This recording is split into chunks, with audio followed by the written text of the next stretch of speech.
Before we get started today, just a quick special announcement. We love doing the B&H Photography podcast for you guys, and now we'd like to hear from you. We'd like to know what you love about the show, what you think we can do better, and the kinds of topics and guests you'd like us to cover in the future. If you love the B&H Photography podcast and you want us to continue bringing the kind of program you want to hear, we invite you to fill out a quick survey, which you can get to by clicking on the link in our show notes. And now, on with the show.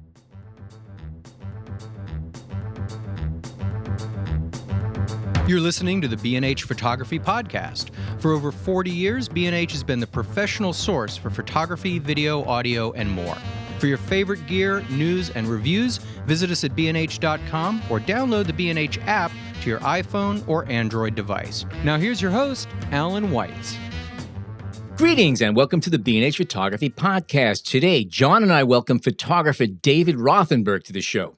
David makes his home in the borough of Queens, New York, and we mention this because his work cleverly engages and depicts the visual details of this metropolitan melange, as they say, which is home to LaGuardia Airport, the U.S. Tennis Center, the Noguchi Museum, and the 7 train. That's important, by the way.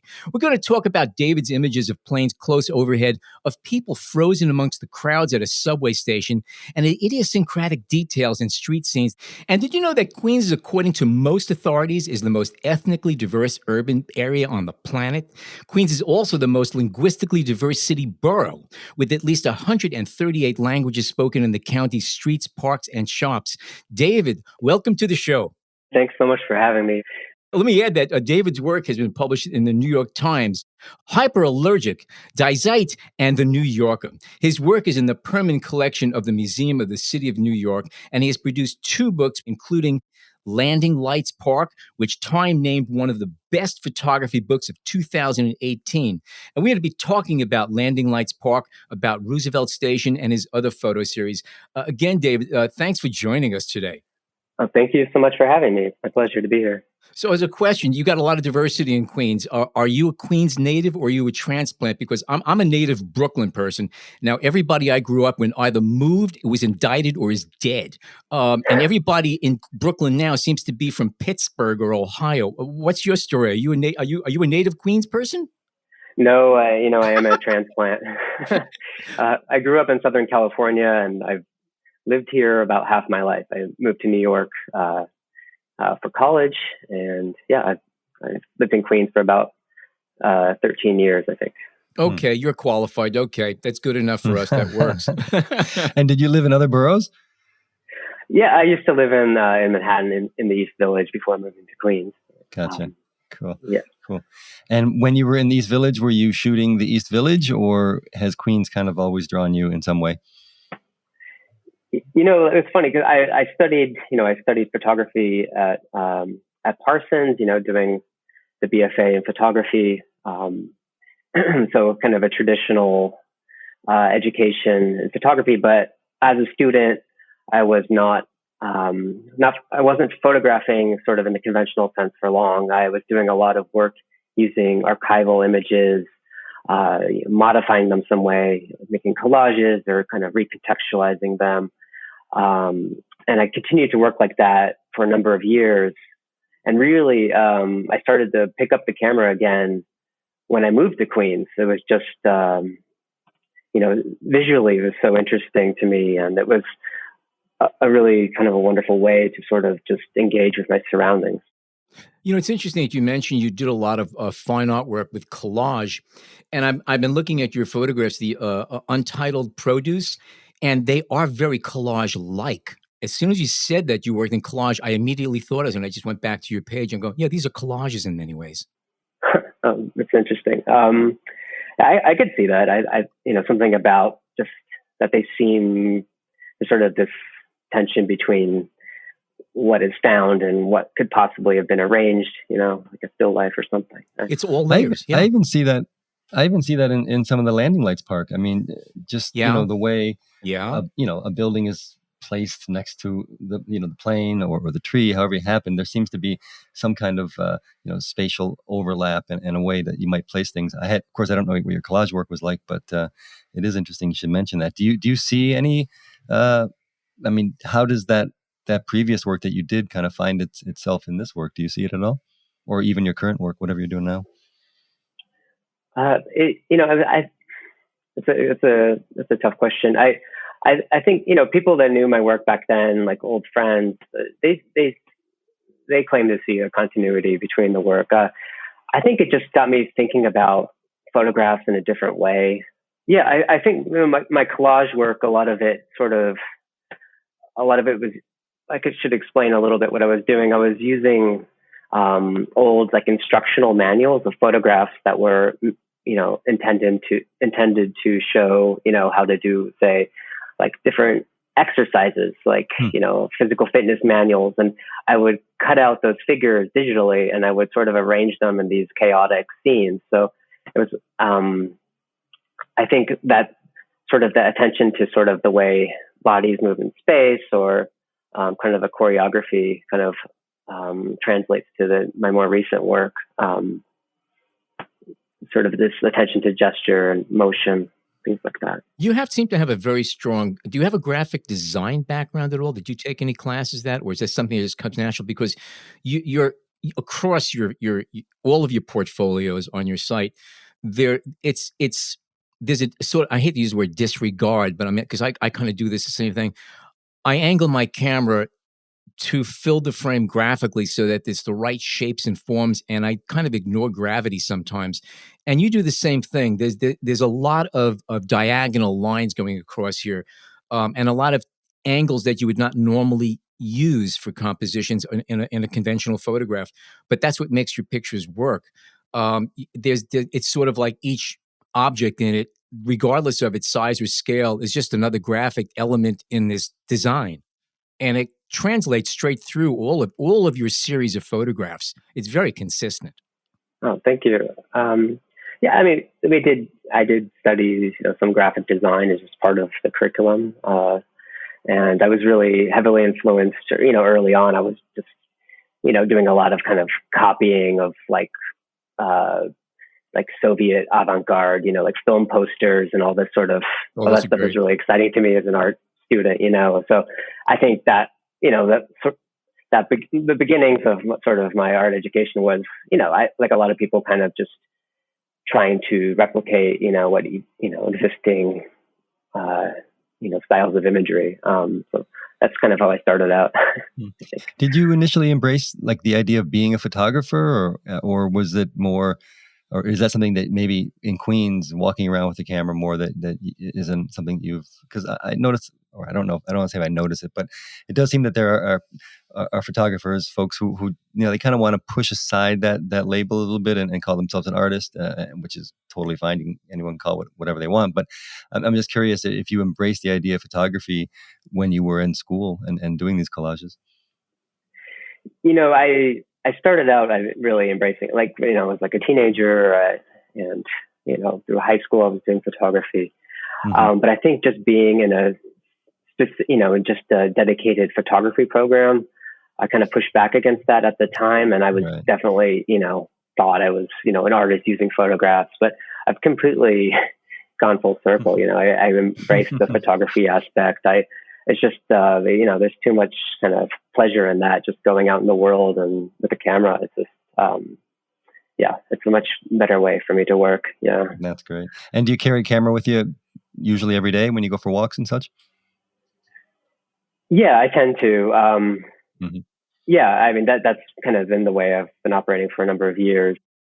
A lot of your work is of static images. The scenes themselves are things that are not moving anywhere. They're still lives for the most part. And even some of your photographs where you have people passing through it, the people sort of are part of that visual landscape that's going on, but it gives you an opportunity to I might be guessing at this, but for some of the pictures, you could sort of frame yourself and wait for somebody to walk through it and grab it when that person is in a position that works with what you see in your mind's eye. You don't really have that option when you're photographing aircraft flying overhead. How did you get into that transition? Because obviously it's a lot easier to walk around looking for things laying in the street that aren't going anywhere.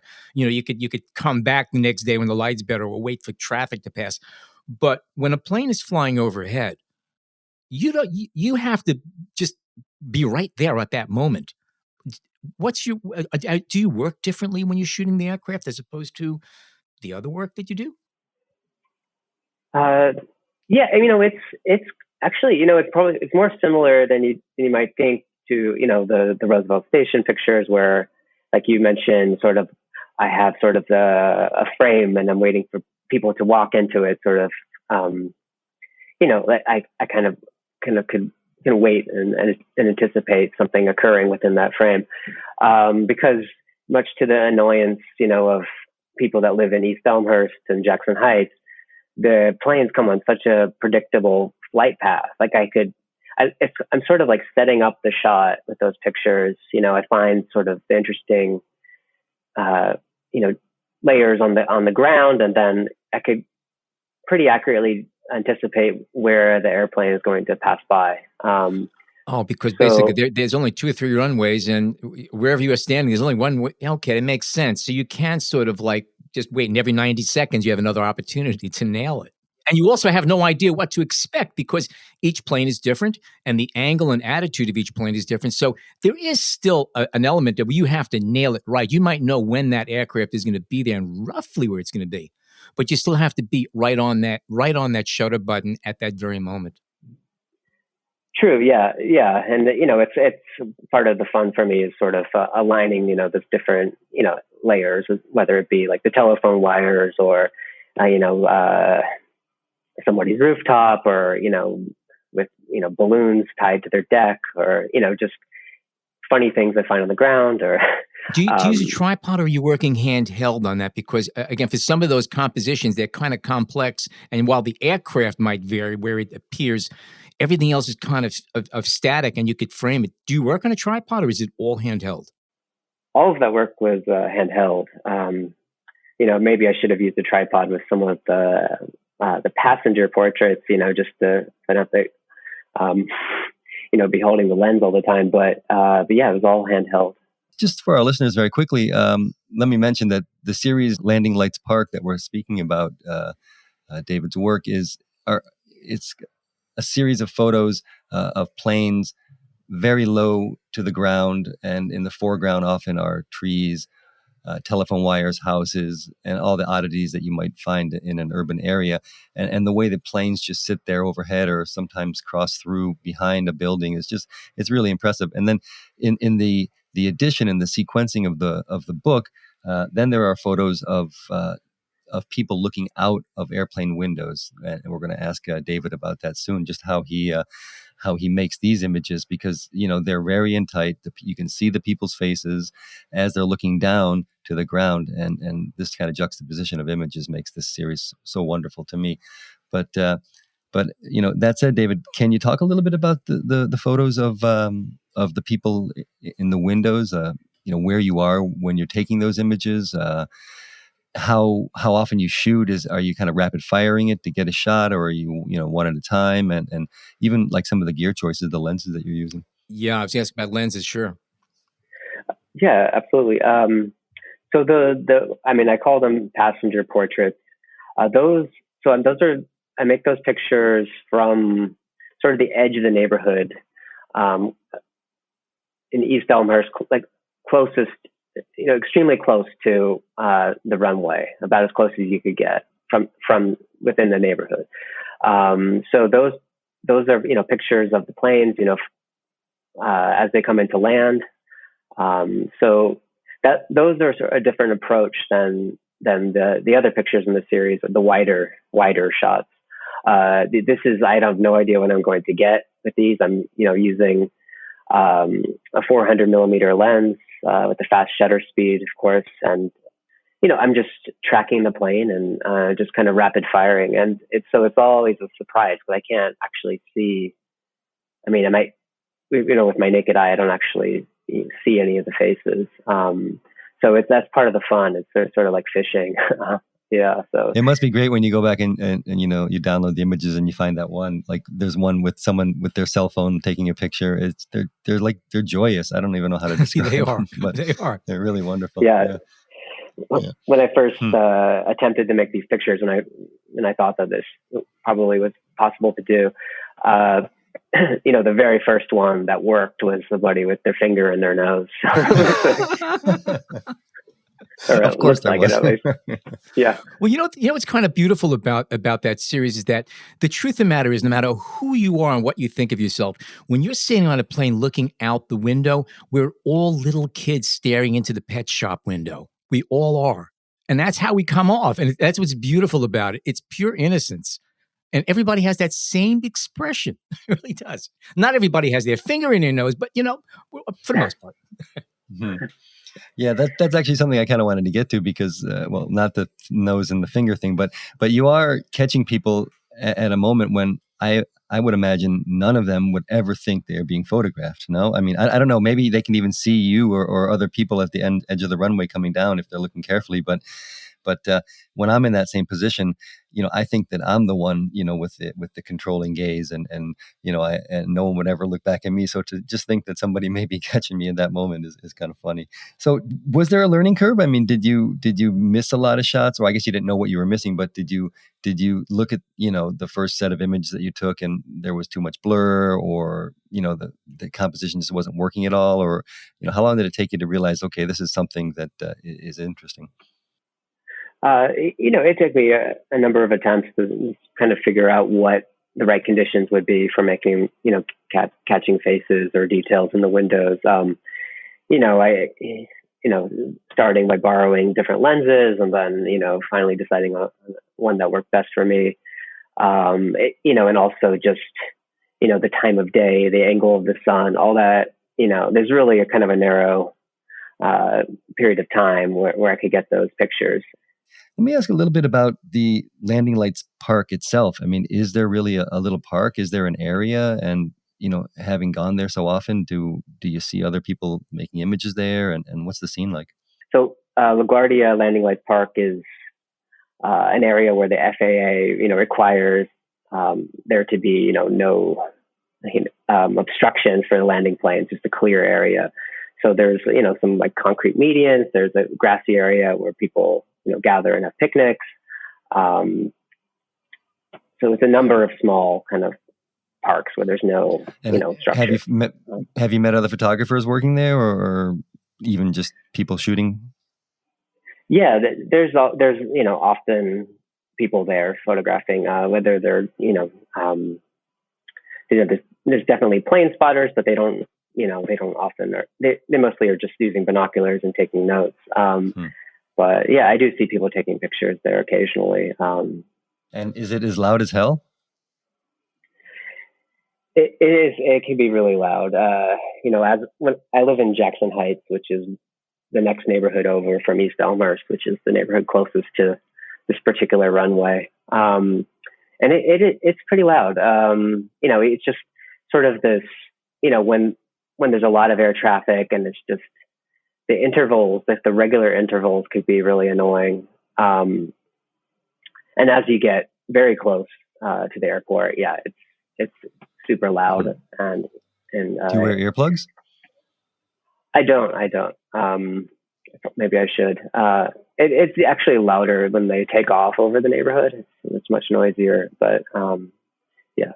I know people that grew up with L's, the elevated trains, right outside their windows, and or next to highways. I know people have been at all these things, and after a while, you don't hear that noise anymore. Did you find that most of the people in this area are just kind of oblivious to all of this chaos flying 150 feet over their heads after a while? Because again, every 90 seconds, it's just another sound. Yeah, I mean, people just life, people live their normal lives, and I'm sure it has a negative effect on them on some level. They're, it's just this sort of a constant, stress. But yeah, sometimes people are, they see me out there photographing there, and like, what are you taking pictures of? And there's just, plane roars overhead, like a flying Delta billboard, just right above the rooftop, and it's, that's what I'm taking pictures of. I would just say, I don't know what you just said, that plane's too loud, and just go back to work. But yeah, it's funny to see. I mean, I've seen, couples like trying to communicate across, street and while planes are flying over. It's kind of entertaining. But Well, it's funny, Alan, you mentioned about, just being oblivious to noises or getting used to it. And David, you mentioned picnics because I don't know. I have seen people picnic in New York City in some of the strangest places you can imagine. Yes. I mean, next to highways for sure, and whatever, just, in the mediums between avenues. So. Right. You got to carve out your space wherever you can here. That's right. Totally. But, there is something to be said about how, as we can imagine the sounds and just the chaos that's going on, but you kind of translate that into something very still and reflective, and I think that's a credit to this project and to your eye. It's really impressive to me, I have to say. When did you realize that you had something going with this series, and when did you also decide to kind of combine the two kinds of images? The ones from the ground. Well, they're all from the ground, but the ones of the passengers, and then the other ones. So just prior to making these landing light pictures, I was photographing in a way much more of like kind of a wandering approach, just walking different streets, different neighborhoods, and sort of less of an intentional approach to the locations I was photographing, just sort of exploring, I guess, for lack of a better word. But I kind of honed in on the subject when I was applying for. I wanted to apply for a Queens Council for the Arts grant to make a body of work. So that's the local arts organization that gives individual artist grants. And I was trying to just, I had photographed over in East Elmhurst plenty of times, but the thought crossed my mind of, just to see basically what kind of pictures I can make around the homes that were closest to the airport. I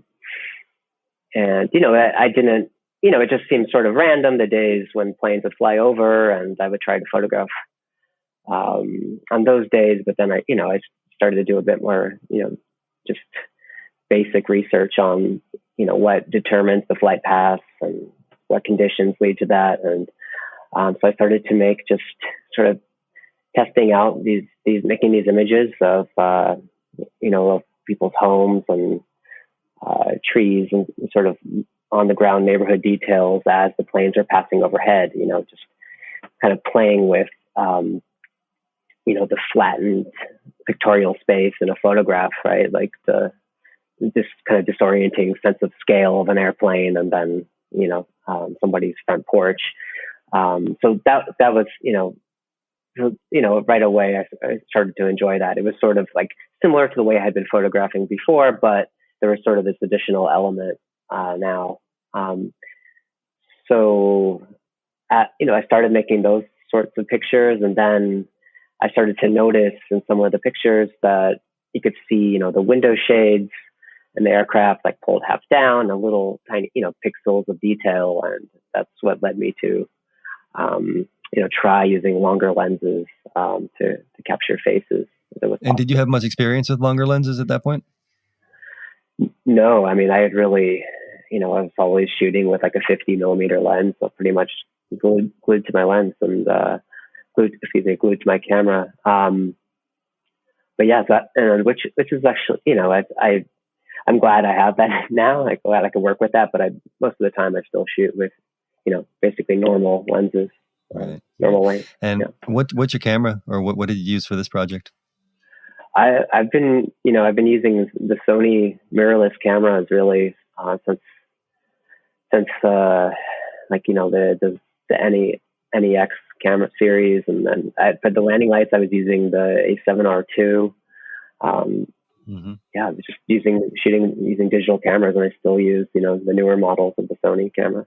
So, did you envision this, or at least as the project developed and you realized you kind of had something, did you envision it as a book or as a gallery series? And what kind of forms has it had? This is the Landing Light series I'm referring to. From the beginning, I was thinking of it as a book. But the print exhibitions and prints are still really important to me. But the book really allows for this kind of compact sequencing and create a sort of an interesting experience that's more accessible to, I think, in general. But I am making, large prints of this work, or I have been in the past. And so, I mean, they're both approaches are probably of equal importance to me now. But yeah, from the beginning, it was a photo book. What's the largest size print you've seen of these images so far? I've done like a 40 by 60. I mean, I tend to, most of them I print around 20 by 30, which is sort of a reasonable scale to work with And how do you feel the difference between looking at, because there is a difference when you see something on the scale of 40 to 60 inches across as opposed to a book. Do any of these images strike you differently? Yeah, I think people notice details that they would have missed otherwise, for sure, in larger prints. Even just the jump from looking on the screen or Instagram to a book, people they notice, there's a Christmas tree in the window of this house, or the other little details. All right, we're going to take a short break here, and we come back more with David Rothenberg and talk about photographs from Roosevelt Station. Stay tuned.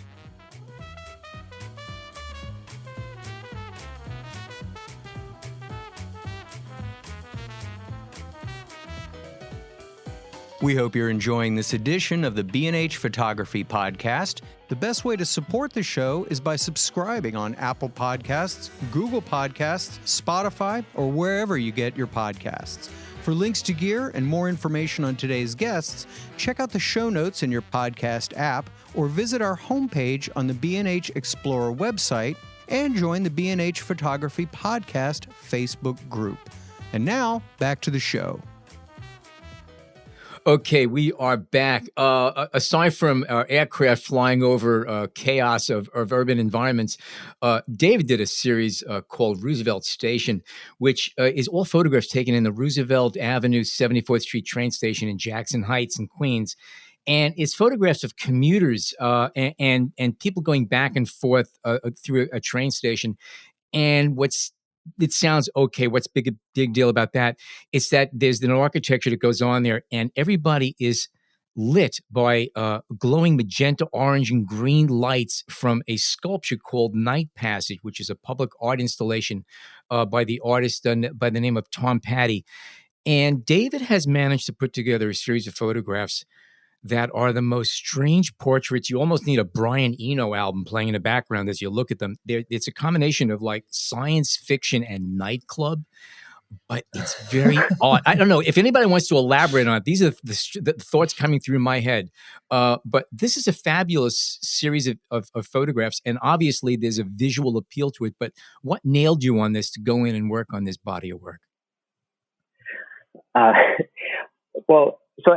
So really, it was the light in the station. This you mentioned Night Passage, which it was made by a glass artist named Tom Patty, and there's these transom windows that are that look down on the main concourse, and during the morning hours, the sun is shining through. It casts this remarkable kind of spectrum of light. So it's like cathedral light. It's like sitting in a cathedral in many ways, but it's ethereal. Yeah. It really is like cathedral light. And I've like commuted through that space, for years, and only really.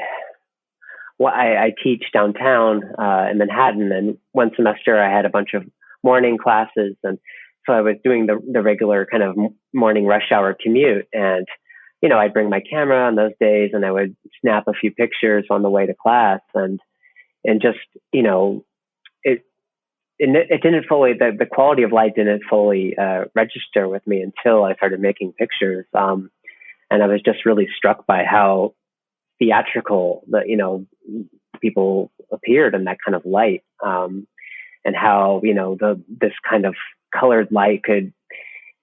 It would illuminate just sort of ordinary, objects and details, people's clothing in a way that kind of recontextualized it.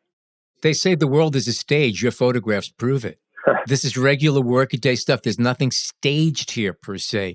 Okay. But they look so highly choreographed, and they are, and I'm not saying this in this, snapshots. They're just little captures of a real space in real time. That's all it is. But the light just changes it and puts it into a whole different realm. And the expressions too. I mean, the expressions, yeah. John, you mentioned that the one shot of the pregnant woman. You look at that, and it's like it's a classic painting. This photograph, it really is. It's got so much power. It just draws you right into it. You want to know what's bothering. Can I ask her. a technical question on it a bit, if that's all right?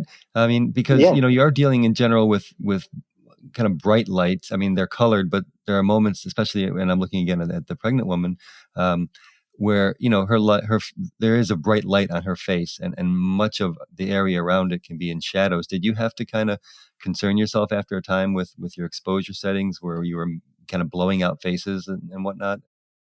Most of this were shot at pretty high ISO. It's even it's still relatively dark, and I want the pictures to have that sort of stillness to them. So I'm shooting with a very short exposure time. So I'm cranking up the ISO. But they held up pretty well at the high ISO. To talk about technical details. And it's all, you said this is all morning hours, or generally the light comes through in the morning? Yeah, this is all in the morning. It's really when the subway disco happens. That light. Is this a permanent installation? It is. I think when the station was renovated, like maybe 2004, 2005, there was commission work. I wasn't. I wasn't aware that it was a particular artwork initially. I thought it was, I thought it was part of the, architect's plan. But yeah, it's, this artist has made a number of, he's consulted, I think, on a lot of the, glass work and the subways, like especially in Astoria and these new stations. I think it's part of that as well. Right. And this is, a bit different in some sense from your other work, in that you are, interacting with people, you are taking pictures of people in a busy kind of space. Do you kind of plop yourself down there for an hour or two, or as the light is available, and take pictures, or is it just kind of in passing? And what's your interaction with people? Do you talk to people afterwards? Have you been called to explain what you're doing, and how's that work? Sure. Yeah. So I mean, when it was actually part of my commute, there was a bit of a procrastination from getting on the train, and those times would, maybe it would be 20 minutes of photographing or a few minutes. But yeah, I would, then I would, as I got more consumed by the project, I would stay there, for an hour or two. So I mean, I have to move a lot in the station because it's very crowded, and I'm pretty close to the people I'm photographing. But people during rush hour are in such a hurry to get to not miss the transfer or something. So most of the time, people that I photographed, there would maybe it would register I took their picture, but more often than not, they would just move past me. And the people that often just, were upset that I took their picture, which was not very often. Usually I didn't actually take their picture to begin with. Right. But I would interact with people, I would see, it was kind of strange because this is my neighborhood, and I would see, friends and neighbors. During the summer of, I believe, summer 2019, there was this big fare evasion crackdown in the subways, which was very controversial, where people hopping the turnstiles would be chased by cops. And during that time, there would be so many police officers in the station. So that was an interesting time to photograph because they would be standing around the main staircase that I've been photographing, and were within the frame of my pictures. And there was a lot of pushback, a bit about just what I was doing, or just trying, but usually nobody gave me too much of a hard time after kind of explaining what I was up to, or, cops showing me their personal Instagram accounts and asking me lots of gear questions. So, I bet. That saved me. Yeah. But those are the tools. Those are photographers' tools too. You have to know how to interact with the people around you and get them to kind of let you do what you need to do, and sometimes it does involve talking about photography or looking at people's about communication. It is. Yeah. Right. And it was helpful, that there's like that. I could point to this, quality of light in a station. It's sort of less about me just, people suspecting I have the worst intentions of photographing them because they look, maybe they feel like I think they look strange or whatever, Sure. That's my intention. So. Yeah, you can always refer back to the lights. Blame it on the artist. Yep. Yeah, great. But what about? I wanted to ask this a little earlier, and it maybe more having to do with some of your other series, like Covered Tracks to some degree, and even the Airplane series. But what about humor? Because there is humor in this. There are a lot of things going on. And I'm not talking necessarily about the portraits in Roosevelt Island, even though I see humor in those as well. But do you kind of gauge that in some of your images? Do you like a photograph that might make you smile or at least chuckle a little bit? Yeah, I think it's an important part of the work, of my interests photographically is humor. I think the artists that I looked at, the photographers I looked at, there was a sort of sense of humor to their pictures. And I just think, the way that, you could make relationships between unrelated things, within the frame of a photograph, this sort of, creating juxtapositions or, forming new relationships or just kind of pointing out these things lends itself to humor. You did mention some photographers that you were influenced by, or people whose work you saw some humor in. Any thoughts on, or any names you can mention? Sure. I think the biggest influence on me, at least starting out, probably was Lee Friedlander, and I think his pictures could be really hilarious and. I think that sort of, I related to that.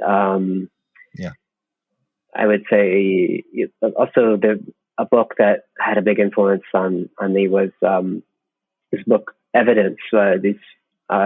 Luke Santi. That one too. There's two evidence books that I love. Oh, sorry. Yeah. The crime scene photographs are great. I love that book, and he's an awesome writer. But there's another one by Larry Sultan and Mike Mandel, and it's all these photographs from like scientific studies, and these that are just they went through archives in the 70s of I'm not sure what institutions, but of like scientists trying to see the rate at which something burns or something for some sort of experiment and the pictures are totally stripped of their original context, and they just have these, they're totally bizarre and hilarious, and it just the viewer has to kind of form their own narrative about what the purpose of those pictures were. Right. So yeah, that I think informed me a lot. When you were mentioning your earlier work and the collage work and some of the how-to books, it made me think of an episode we had on a few weeks ago with Kim Beale. I don't know if you know her, but she has this great collection of how-to manuals and photo books that go back to the beginning of the medium. And it was a nice chat about these books, not specifically the visuals of the book, but just in general. They're great. Yeah, they're great. They're great.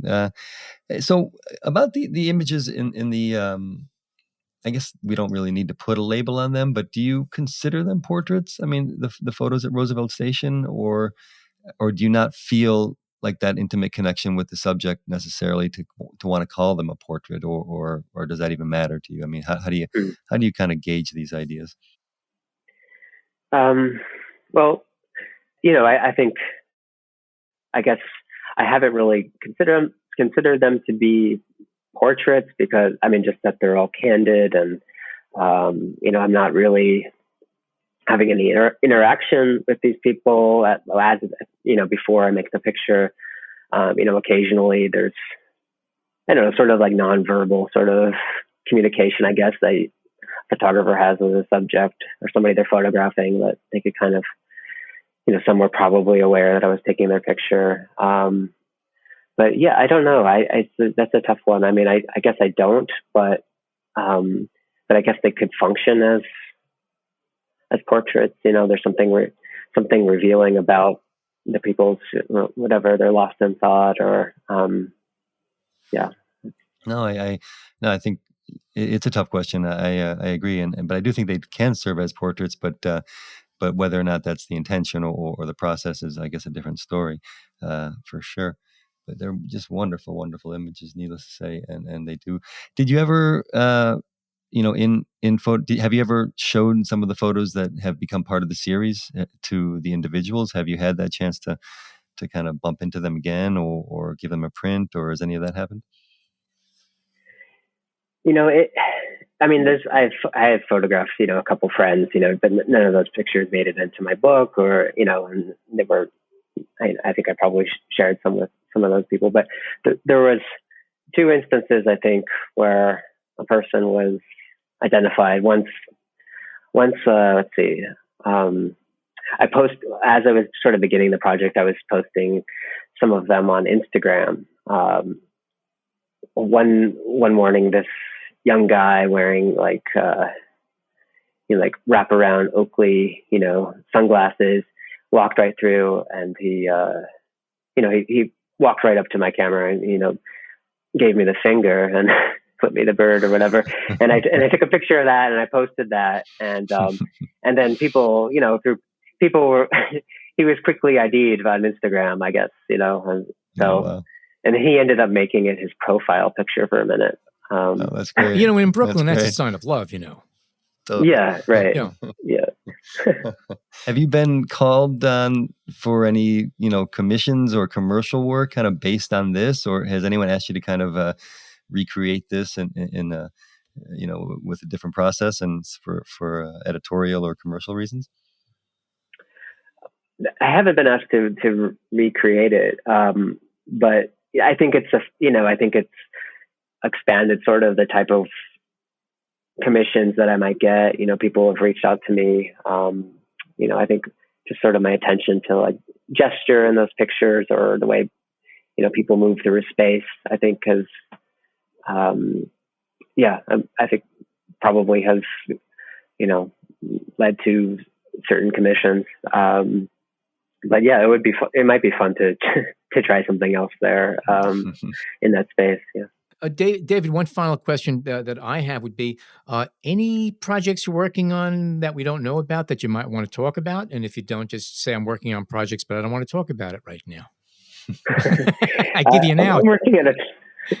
I'm working on a few things. There's, as I mentioned in the beginning of our chat, that I'm originally from Southern California. So my parents are still there. And so I over the past many years, I've been making pictures in Southern California. So that's been sort of my back burner project. And I've kind of honed in more on a particular location, sort of a similar approach to what I did with Roosevelt Station. And I've been photographing people on this particular spot. But so I think there's a California series in the works, maybe a book.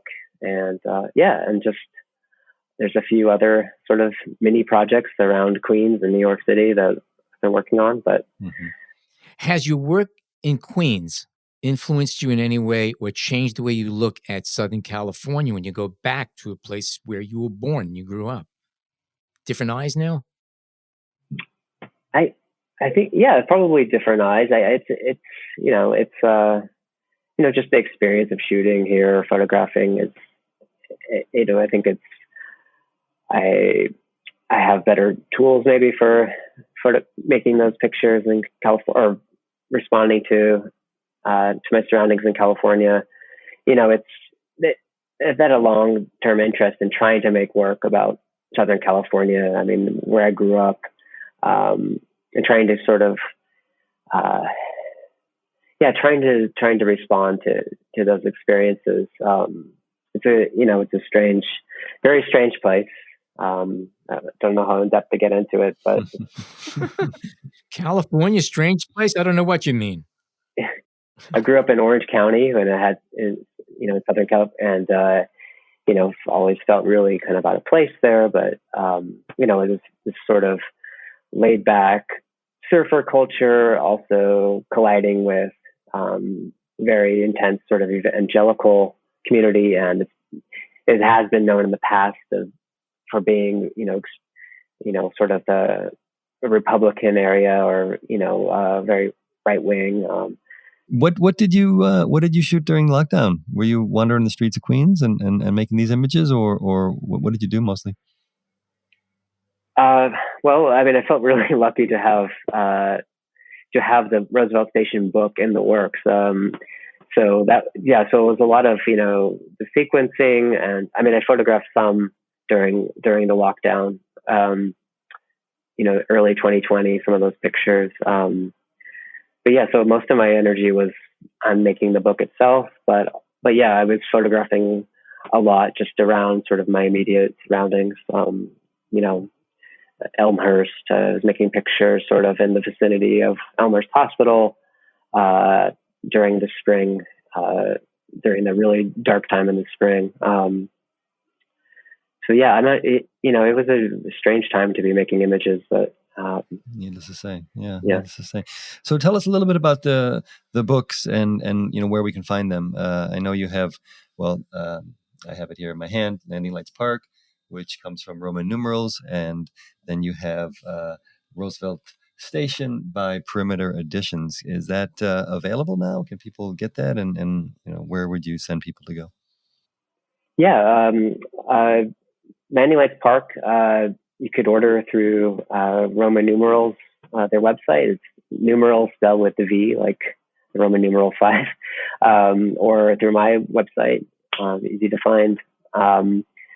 And you could get that book. I think Printed Matter in Chelsea still has that. And then Roosevelt Station, it's around a number of stores in the New York area have it.